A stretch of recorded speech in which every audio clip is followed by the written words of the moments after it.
Hello guys, welcome to Pronouncist, your pronunciation guide. Today we will learn how to pronounce the word shown on the screen, CANDOR. Both US and UK have the same pronunciation of this word. Stress, kan. Keep dur soft and quick. CANDOR.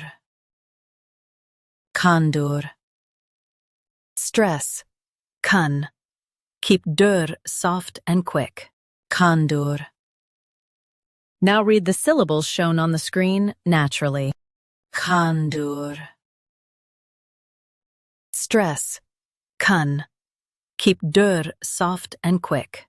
CANDOR.